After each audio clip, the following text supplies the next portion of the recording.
Good morning. Welcome. Anybody from Dubai? No? We're all visitors here? All right. So my name is Feyza Doyran. Thank you very much for the introduction. All right. So I'm from Turkey, Istanbul Kültür University. I'm also a visitor here, like you. So I will be talking about how much time? When should I? I almost used 10 minutes. Okay. So it's a huge topic anyway. It is of course it won't finish in 20 minutes, but I just want to share with you some important points that I care about. I really like this topic. And in my previous keynote speech, I talked about especially how to use the language, how to use the words so that we can communicate and understand people in a better way. So today I would like to talk about beyond words, not the words, but beyond words. How can we be more aware of nonverbal communication skills? Yes, of course, we're using nonverbal communication skills all the time, but how can we become more conscious aware about this topic, and how can we use this with our learners and in our daily life communications, interactions with people? Anybody who attended Istanbul conference here? You were there in February? Okay, all right. So let me start with this beyond words issue.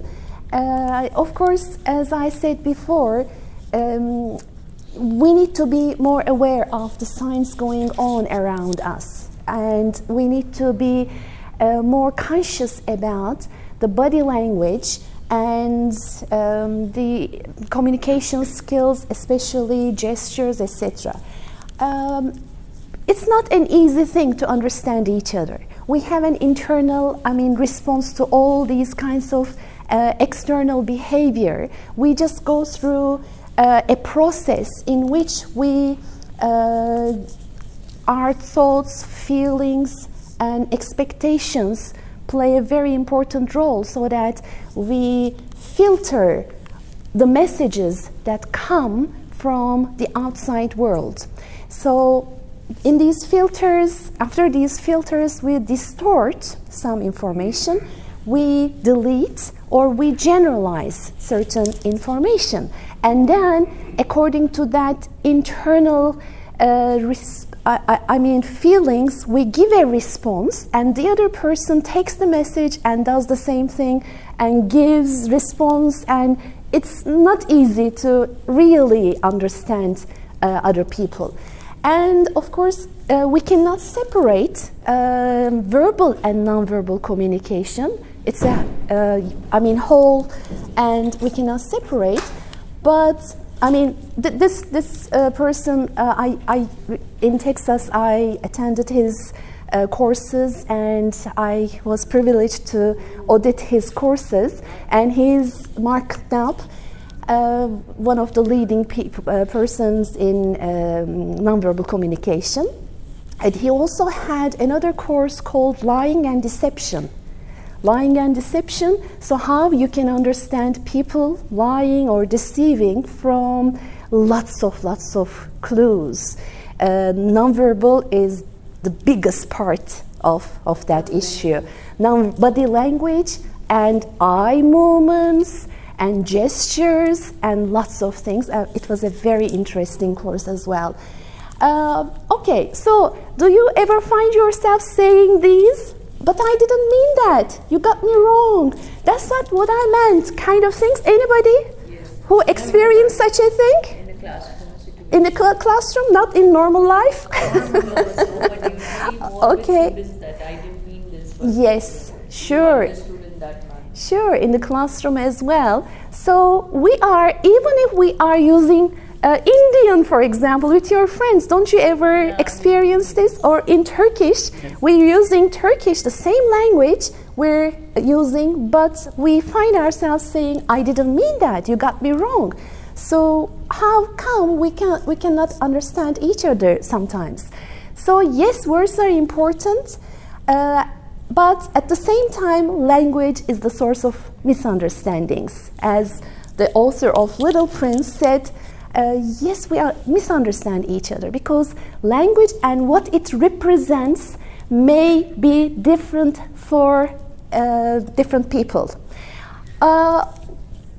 And this is my famous quotation. I like it very much. Yes, words are like loaded guns. We're using the words and we sometimes hurt other people with the words that we use, or sometimes even more dangerous. A doctor uses a word, a parent uses a word, a teacher uses a word, a phrase, and some very dangerous things may happen, and children may get it wrong, etc. And things happen. We hear lots of stories like this. So yes, words are very important, but at the same time, even if we are not talking, we're continuously giving messages. We're continuously speaking, communicating. Our body, all paralinguistic issues, everything just give a message to the other person. There are some speech-independent gestures. Is this the same in each culture? What does this mean?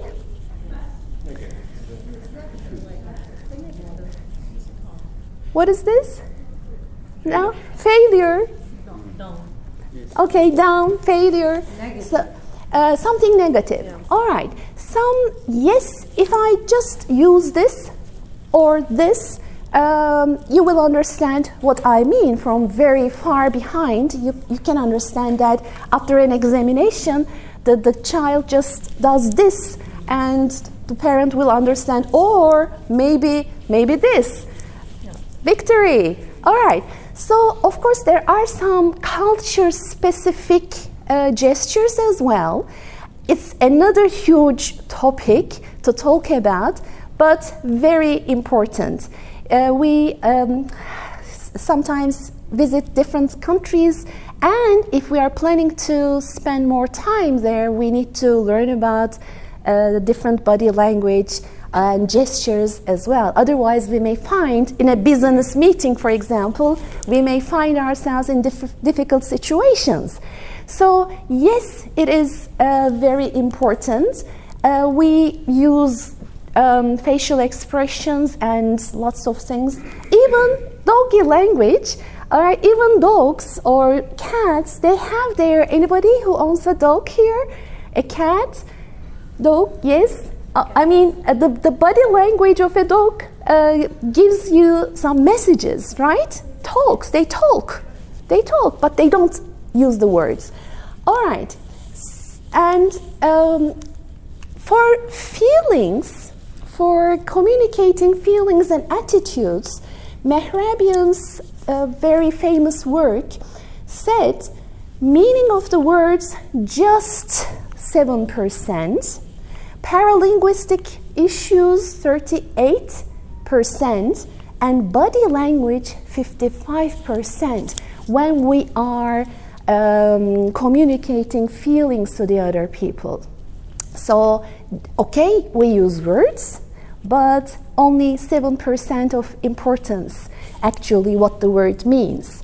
That's why, again, it's very important. So, what I say or claim today is we cannot not communicate, and sometimes we are not aware of what kind of messages we give to the other people, and sometimes we misunderstand the other people depending on their nonverbal communication. So how can we be more aware of these? So yes, it's not what we say, but how we say it. Sometimes, for example, years later you see a friend or a colleague, and she says, for example, I remember at the seminar you said this and that. These are not my words. I didn't use these words. But she got the feeling, she got the message and reverbalized that and telling me. And I'm saying, okay, really? Are you sure I told you so? Yes, you said so. It's not my word. I have never used that word. So yes, how we say, or the feeling. People remember the feelings, not the words, but the feelings. All right, so famous saying, actions speak louder than words. How can we be more aware, consciously or unconsciously? Yes, we speak to the unconscious minds of the other people. Let's be more conscious about this. You know, unconscious is like a container, and we have lots of feelings, emotions, resources, and with certain messages, for example, we trigger different feelings. Let me ask you this. Now, how can we bring something into our consciousness? How can we be more aware of certain things? Let's talk about this traditional learning path. What are the stages of a traditional learning path? Any idea? Of course, we know we're all in education, but what I mean is in terms of consciousness level. All right, unconscious incompetence. So this is what we want to achieve, unconscious competence. What do we mean by this? These are the baby steps of traditional learning paths. So for example, if we want to change a habit or develop a new habit, or which one is easier? Change an old habit or acquire or develop a new habit, learn a new habit? Which one is easier? You learn a new habit. New habit. Okay. Okay. Because you cannot make an old dog learn new tricks. Okay, yes. I will show you an example of this. So this stage is what we want ourselves or our learners to come to. Unconscious competence means, for example, anybody who is good at communicating with children here. I'm very good at communicating with children, for example. Anybody who says this? Mostly, yes, I'm sure. All right, so what do you do so that children are drawn to you? You do certain things in the correct way. Unconsciously you're competent, and you do the right things so that maybe you use their language. You go down to the same levels, eye contact, etc. These are the things you unconsciously do, and you're competent, but you don't know what you're doing. It's like driving. So unconscious incompetence means when you remember when you didn't know how to drive, you didn't know, and incompetent and unconscious. When you start, or a child, a kid learning maths, for example, doesn't know how to add, multiply, and not conscious. Conscious incompetence is when we know, for example, how to drive. Or I know what to use with children, I know, but I still cannot use it. Or a child knows what maths is, but still cannot calculate, multiply, add up things. Conscious competence is the third stage. Now I know what I'm doing. I'm driving, but I'm consciously driving. I'm doing the right things, and I cannot communicate, talk with a friend in the car because I'm concentrating on driving. Or the kid using addition, etc., but consciously doing that. But what we want is unconscious competence. All of a sudden, I remember I was driving and I was talking with my friends and I was doing the right things. I didn't realize how I started the car and started going. Or the kid goes to the grocery, buys things, and then just gives the money. Just calculated things. All right, so this is what we want for learning. So anything for mastering or understanding how things go, we need to bring it to our conscious level.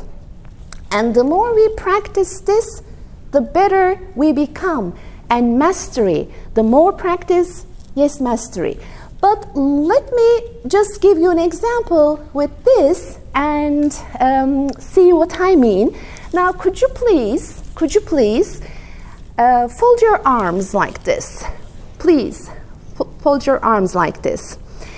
All right, now just be aware which hand is looking upwards. This one is inside, one is upwards. Which hand is upwards? Right. Right? Everybody?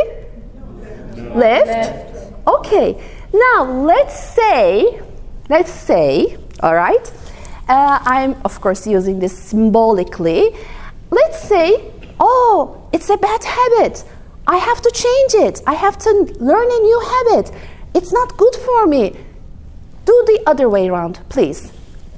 Quick, do the other way around. This is the correct way. And as your teacher, I want you to do this. Okay? So this is the correct thing. From today onwards, you will do your homework every day. Or you will exercise every day. This is the correct way. How does it feel? Weird, not comfortable. Because we're learning a new habit. All right? And I saw that you were struggling. Okay, do it again, please. Sit like this, the other way around. The other way around, please do it. No, don't torture us. Okay, so how do we teach this? Now, there is never a going back of this stage. Now we are conscious about this. Were you conscious about this before? No. No, but you were unconsciously doing this. All right? Now we're conscious and we know that there's a better way. How do we teach ourselves or other people how to do the better way? So first consciously, the more we repeat, practice, the more it will become like reading the body language of other people, as in that example. Now, just small steps. When I said do the other way round, it was difficult, right? But as teachers, educators, what do? We take small steps, Kaizen steps. All right, now everybody, follow me. All right, yes, stretch your arms. Now, right hand on the left elbow, the other inside. Right hand on the left elbow, the other inside. Right hand on the other elbow. Okay, now is that easy for the ones who were, okay. Yes. Okay, that was easy. Now you know you're not like this. Okay, the other one now. Left hand, right elbow, the other inside. Left hand, right other inside. Left hand, right elbow, other inside. How does it feel? Easier, okay, because we're just chunking things down now, small steps. So the more you practice in seminars, I use this. Now it's kind of not weird for me to do this because I have been repeating this. So it's like this when we are talking about conscious competence. So instead of, let's go back to our topic, instead of mind reading, we need to have sensory acuity. And how can we have sensory acuity? Being more aware of the signs. Instead of judging people, trying to understand not to see the tip of the iceberg, but people are more than the iceberg, right? There are lots of things. The body language, some people who are experts in body language, for example, they just show some pictures like people doing this, and they say, that person is closed to communication, doesn't want to communicate. No, maybe I have stomachache. Maybe I'm freezing. So if we're talking about human beings, then we shouldn't be just judging. This can give me a message. Me doing this can mean something, but you can never be sure. All right? So yes, we have lots of functions of nonverbal communication: semantic, syntactic, pragmatic, dialogic, etc. But we repeat, we contradict, substitute for, complement, accent, regulate verbal behavior. For example, while giving directions, go straight ahead. I'm repeating what I'm saying, all right? Or contradicting. I'm not nervous, Ferit Hocam. I'm not nervous, I'm okay. All right, so, or a mom yelling at the child at an angry voice. Of course I love you, after kind of punishment. All right, punishing the child, but at the same time saying, of course I love you. So when we have contradicting messages like this, research shows that people care more about nonverbal issues, paralinguistic issues. Although we say, I love you, the voice says something else, and that's more important for the other person. Or we substitute, like, we don't say anything, but I've had a terrible day kind of facial expression will mean, you will understand that. Complementing, yes, to elaborate on, for example, what does this mean when I'm talking? I'm elaborating on something, all right? Or accenting, just like in written language, we italicize or we underline certain things, and this is very important, all right? In learning, in teaching, as educators, we use this a lot. Even silence means something. When you just, in classroom management, instead of just shouting, if you remain silent, then that gives a message, and the huge place, the huge classroom, all of a sudden starts silencing, becoming quiet. Okay, when emotions are primarily expressed by facial expressions, body often carries the most accurate indicators regarding the level of arousal. And regulating, you regulate your speech with body language, and research again says that relatively minute changes in these regulatory behaviors, like interruptions, pauses, or unilateral topic changes, for example, resulted in sizable variations in how competent a communicator was perceived to be. So teaching people, like politicians, they are trained in nonverbal communication skills. They know how to use the body language and the eye contact, for example, and anchoring things, for example. Okay, and nonverbal channels carry more information and are believed more than the verbal band, and that visual cues generally carry more weight than vocal ones. A very important topic for creating rapport, you can use the body language consciously, but later on it will become unconscious competent. First, at a conscious level, when you start using this body language for creating rapport with other people, with your learners, etc., it will feel weird because you're not naturally doing it. Like if I'm at a business meeting, we're talking and I'm consciously doing things, it's not natural for some time, but later on you will see that it will become a natural part of you the more you repeat in that example. Matching and mirroring, pacing and leading, anchors and eye accessing cues. Quickly, I will just mention matching and mirroring. You see some people in communication, you see that they are matching their body language. They sit in the same position. They just, I see some people smoking, they do the same thing, or they are mirroring or matching each other, but they're in deep conversation. Even minor things like playing with the hair, and the other person starts playing with the hair unconsciously. Good communicators do this, but we want to do this consciously now so that we create rapport. Of course, what do we match? We match posture, we match facial expressions, eye movements, even breathing. Someone comes very excited and sharing something with you. You know, what happened today? Breathing, surface level. All right? No, you know, I want to share something with you. So, you want to catch, create rapport. So, how do you catch this person and then pace and lead to calm down? You, like this, if I come to you and say, Ferit Hocam, you know what happened today? What happened? Oh, you really don't want to share anything, and you stop. Okay, it's not important, you say. But if he says, yeah, what happened? Tell me, please.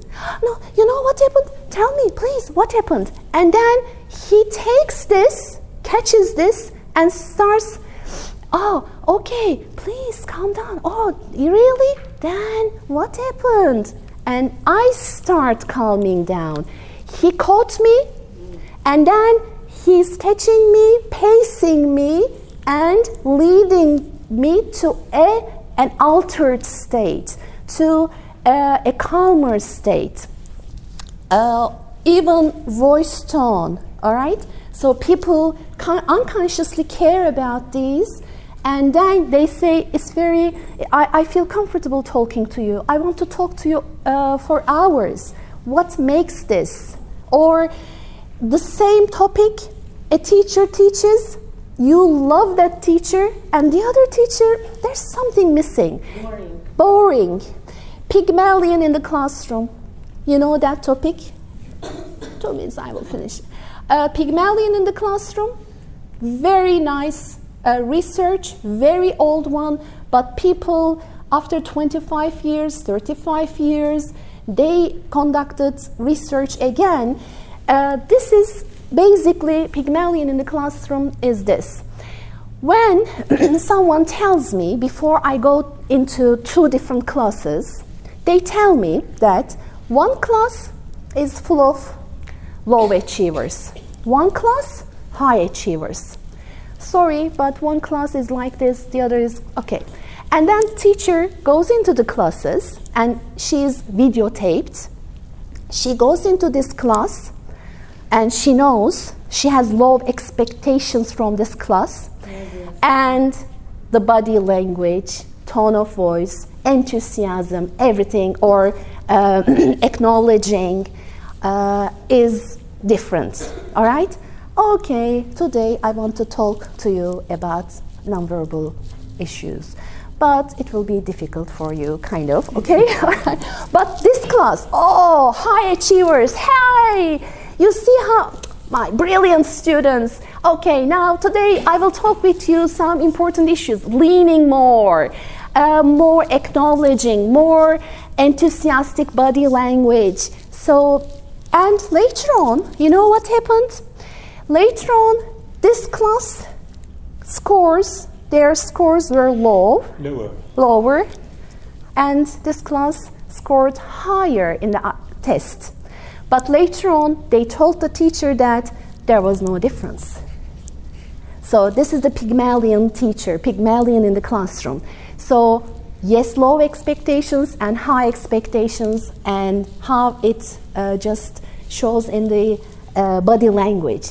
So we need to be very careful about individual learners. Just think about individual learners. And okay, so yes, you pace and lead. And most effective salespeople, most effective leaders, politicians use body language effectively.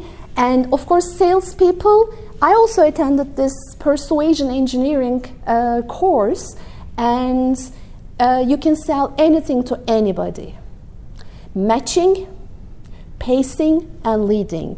But of course, when we are talking about these issues, we say effective meaning genuine interest, not selling anything to anybody, or like politicians do, okay. But it's very important to use them in a genuine way and be interested in the other people. And anchors, yes, we're setting anchors all the time. In the classroom, I can be an anchor, or you can just have lots of negative anchors. At home, for example, you may have an object which may remind you of something very positive a friend gave you.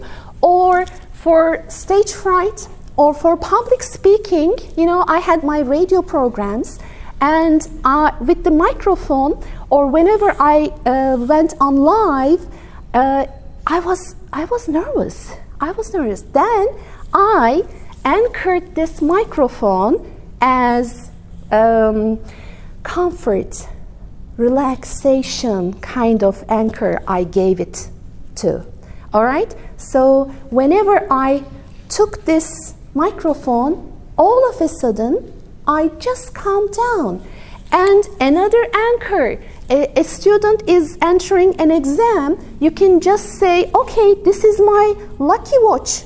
Use this watch in the exam. I did this to a student. Whenever I use this watch, I was very successful. Why don't you use it in the exam? And next time, she asked for the watch again. She said, can I use the watch again? Because it was also my lucky watch. I'm not saying that we make other people dependent on certain things, but just as a parent, for example, you can just say, Hocam, can I touch you? Okay, well done. I'm proud of you. You're telling to your daughter, for example. Next time she's successful, I'm proud of you. And then next time, I'm proud of you. And the big day comes, university entrance exam, and you don't have to say anything. That's it. It triggers the feeling because you have already anchored it. All right? If I touch my ring, it means, oh, okay, good, something positive. Or if the parent does this, you anchored, you trigger, all right, he's proud of me, I can do it. Okay, so yes, you can just set anchors. And one more thing, and finished, eye accessing cues.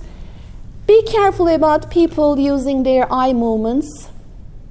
If you are picturing something, what did you eat last night? Let me think. So visually, you remember things.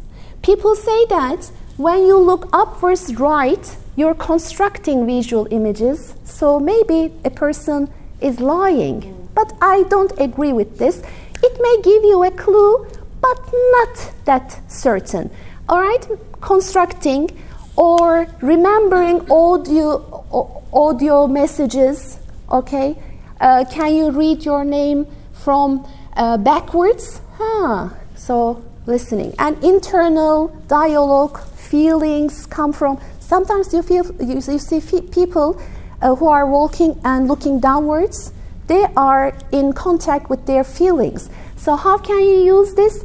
A kid in the class about to cry because he's not successful, you can just alter the state by saying, can you look upwards, please? So you alter the state. By just looking upwards, you just move from internal dialogue, the feelings, to, so eyes give lots of clues. Okay. So, yes, Your Face, My Dane is a book where man may read strange matters, Shakespeare, and he speak not yet, there lies a conversation in his eyes. I understand a fury in your words, but not the words. All right, Shakespeare, my favorite. But of course, nothing in nature is isolated. Nothing is without connection to the whole. Let's just see people as a whole and be more careful about reading their body language or words, and let's not judge them. Let's try to understand more, and body language gives us a huge amount of message. So let's see the black words and the white words as a whole. Thank you very much. Thank you very much. Thank you.